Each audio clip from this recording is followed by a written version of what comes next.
nasa kong buyo sa kindi. Wala mo ko yung Toblerone diri, wala mo ko yung Hershey's diri. Wala Cloud9. Wala ko yung Cloud9. White rabbit lang yun na.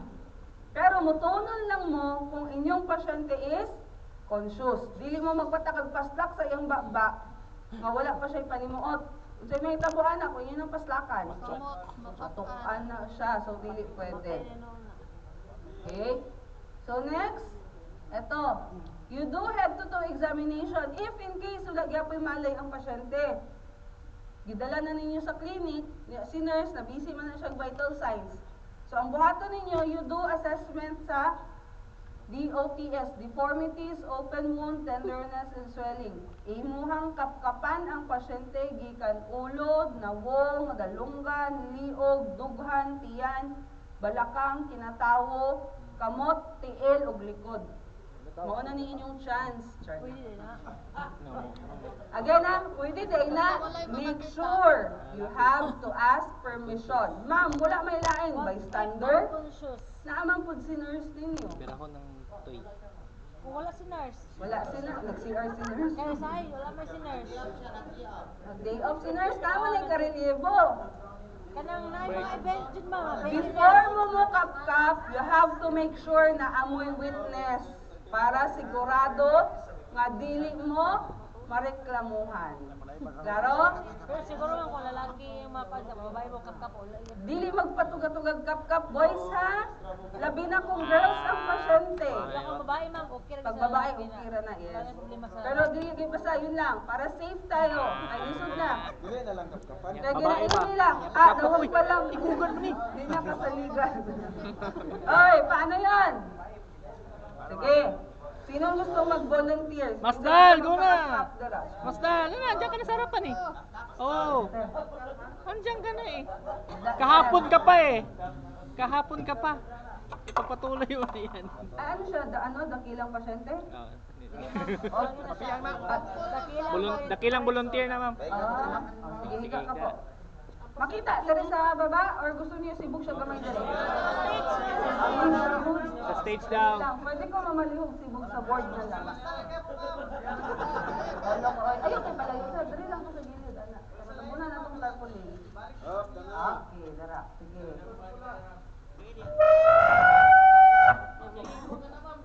O, echo man akong microphone. Sige, dara. Higa, sir.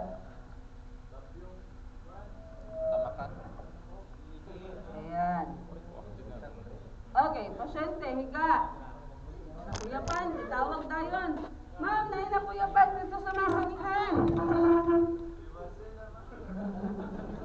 Matunggan mo sa takso mo ba? Kanay bahala na ma'am. Ayan. Itogyan na naman si Muha. Muamot lagi me. Kaya may Ayan na. 500. Pasdahat. Sige. Okay na, madunggan ko. Okay. So let's start. One patient, lying down on the floor. You wear agad your PPE. Pag tinawag ang attention ninyo, anong PPE yon? Gloves. Then approach. May bystanders po ba nakakita? Ma'am, anong nangyari? Wala. May doctor po ba dito? May nurse po ba? Wala. Ako nga pala si Jenny, trained first aider ako. Member din ako ng SMART dito sa mall. Pwede po ba akong tumulong? Okay, consent. So approach. Lagi si Muha na. Walang malay ha. Then, luhod. Assuming naka-gloves na ako. Sir, are you okay? Sir, walang response. Anong sunod sa A? Letter B or yung responsive to voice. Sir, kung naririnig niyo ako, pwede niyo bang i-grip yung kamay ko? So, hawakan niyo. To check kung makumot niya ang kamot. Wala gyapon. Pain. Try to do chest rub. Lagi siya reaction. Then, wala talaga. So, sabihan ka agad yung body mo. Ma'am Rachel, pwede po ba pakitawag si nurse? Pakidala din ng AED kay may pasyente tayo dito sa may Cinema 2. Okay. Cinema 2 ba? Tadri, Cinema 1? 3. 3 di ay, maligyapon to. Okay. Then after, anong sunod ng A ko? Diba? Nag-activate na din ako. A, B, and C. Hangad. Tanawan ng baba. Nanay, bulbakwa. Kung meron, obstruction or wala.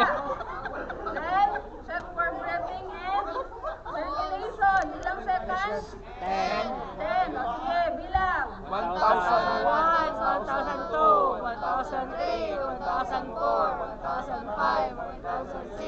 2007, 2008, 2009, 2010.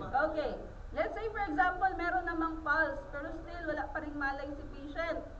Okay? So ang gawin natin, we do Trendelenburg position.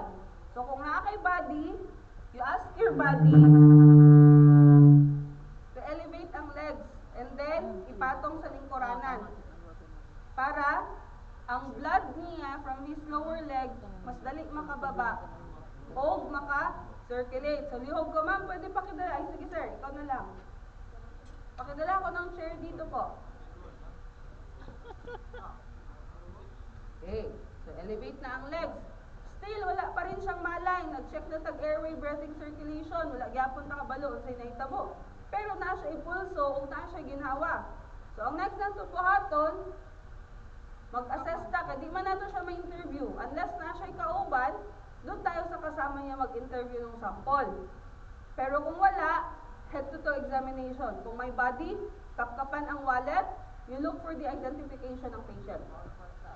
Ayaw ang kwarta, ay bilang. Okay? The next, Ano lihok naman? mama siya yung wallet. Okay, you do head-to-toe examination, naka-gloves, check sa ulo, naka-gel, basig mabungkag.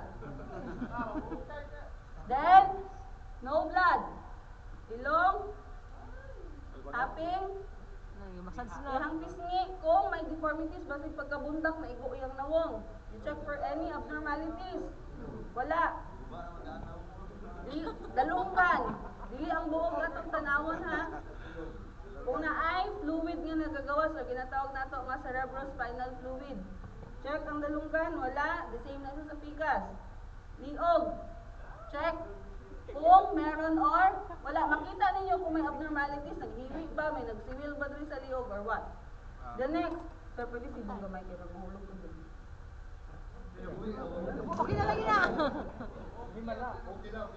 Okay, next. Clavicle. Check for any abnormalities. Shoulder. Lift up and down to check kung may irregularities or something. Sternum. Then ang ribs niya. Doot ha, dili kay gitik-gitikon. Doot, you check kung may crepital sound, may tingog. Then, abdomen. Ang tiyan niya usually, dili hiwaon. Yung tingon, tanawon ang tiyan. Okay lang, sir? Hapit na. Ay! Ay! Hapit na yun. Check ang tiyan for any abnormalities, deformities, open wound, tenderness, swelling. Doon, nakahati kasi yan siya sa apat. Wala man siya yung six-pack. Hatiin natin sa apat para mahimong 4-pack. Compress, doon, release. You check kung may reaction or wala, may rebound tenderness or something. Doon, release, same. Per quadrant yan, sa apat na quadrant. Then after, anong sunod kay abdomen? Pelvis na, pababa na, malapit na. Hapit na. Buta para tayo sa exciting na part. Okay, Palungan na lang. lungon sa nako, madunggan. Yes, ma'am. Okay, pelvic tayo. You check for pelvis, kaya ang usual na concern nato dira kung inyong patient nahulog or na-slide. Kunya ang nabundak ang balakang. So ang worry nato, ang pelvic niya, pag yan tumama, may tendency mag-crack man na.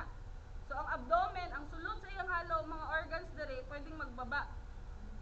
So mo nang ato asya ihugot ang belt or pelvic binder na ginatawag.